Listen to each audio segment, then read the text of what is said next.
Hey YouTube, it's ICU, and today I wanted to make a video to discuss the jailbreak status for newer firmwares. So for those of you who don't know, Apple did release iOS 6.1.4 exclusively for the iPhone 5. So as you can see, if you're an iPhone 5 owner, this is what it would look like when you go inside of the software update portion of the settings application. You will see an update for iOS 6.1.4 if you're on 6.1.3. And for the description of 6.1.4, it simply says update audio profile for speakerphone. Now, as I just mentioned, 6.1.4 is exclusive to the iPhone 5, and the new release follows Apple's previous iOS 6.1.3 update that was released March 19th to address a number of bugs, including vulnerabilities that were previously exploited by the Evasion jailbreak utility to achieve an untethered jailbreak on iOS 6. 6.0, 6.0.1, 6.0.2, 6.1, 6.1.1, and 6.1.2. So if you own any iOS device that's on any of the firmwares I just mentioned, you will be able to jailbreak using Evasion. So I will have a link to a tutorial down below in the more info. Alright, and as I went over before, the new 6.1.4 firmware is said to simply update the audio profile for the speakerphone during calls on the iPhone 5. Now, unfortunately, while it's possible to jailbreak iOS 6.1.3, which is the latest firmware for all devices besides the iPhone 5, on the older A4-based devices, which includes the iPhone 4, the iPhone 3GS, and the 4th generation iPod Touch using Red Snow, if a newer device updates past iOS 6.1.2, which includes 6.1.3 and today's 6.1.4 firmware for the iPhone 5, then those devices will be unable to jailbreak. So unfortunately, 6.1.3 did patch the Evasion jailbreak. Now, the reason why those older devices are able to jailbreak is because they're using a tethered jailbreak with Red Snow, and it uses a hardware-based exploit that Apple can't simply patch with an updated version of iOS. They actually have to release new devices to patch it, which obviously they've done. So if you have an older iPhone or an iPod Touch and you want to jailbreak on 6.1.3, just be sure to check out that video. I'll have a link to it down below. So with that said, if at all possible, avoid upgrading to 6.1.3 or 6.1.4 at all costs. And now, let's just review a few things as far as the next untethered jailbreak is concerned.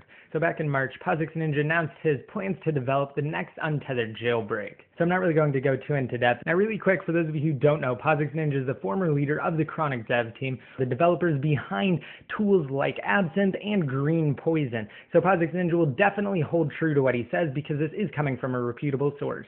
Now in the past tweet at the end of March, Joshua Hill, POSIX Ninja, said, well, so far it looks like the next jailbreak might be created entirely by me. Now moving on to the next bit of awesome news, Pod2G, who's one of the 4 members of the Evaders, along with Muscle Nerd, Planet Being, and Pimskex, confirmed that prior to the public release of 6.1.3, the firmware would unfortunately patch the Evasion jailbreak. And then once 6.1.3 was released, in response to a follower, he said that they are not working on a 6.1.3 jailbreak and that it would simply be too much effort for such a minimal update, and that the minor update essentially isn't worthy of the number of exploits that it would take to create another untethered jailbreak, because of course Apple would simply patch that untethered jailbreak with the release of another minor firmware before iOS 7 is released. So that brings me to my next point. A few days after POSIX Ninja's announcement, he sent out another tweet clarifying that he never said the next jailbreak would be for 6.1.3 and that it would most likely be released in the days of 7.0.x or even 7.1.x.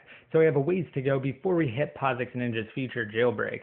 And it looks like the Evaders might actually bring us the next untethered jailbreak for iOS 7. Now following that news, at the beginning of April, POSIX Ninja sent out yet another tweet saying another day, another exploit. So this is actually what we have to look forward to. The dev teams and the developers behind the creation of jailbreak utilities will again wait for iOS 7 and future iDevices to be released before pushing out the next untethered jailbreak utility. That way, they can ensure maximum compatibility and maximum device support. Because if they don't release a jailbreak, Apple simply wouldn't know which exploits they plan on using in the future to create a jailbreak, so therefore Apple cannot patch them until they actually push out that utility. So really quick, just to summarize, if you're on iOS 6.1.3 on the iPhone 5, the iPhone 4S, the 4th generation iPad, the 3rd generation iPad, the iPad 2, or the 5th generation iPod Touch, you will not be able to jailbreak. And the same thing goes if you actually update to 6.1.4 on the iPhone 5.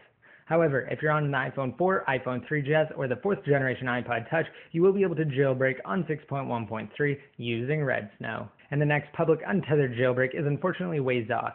Now there's some extra information on Evasion Jailbreak that you can check out pertaining to today's news, so I'll have another link to that down below in the more info. Alright, and that's it for this video. Don't forget you can enter to win my new Amazon $100 gift card giveaway simply by rating this video up and leaving a comment down below in the comment section. And once you do that, you'll be automatically entered to win. And finally, to be updated more often, just be sure to like me on Facebook and follow me on Twitter. And until next time, this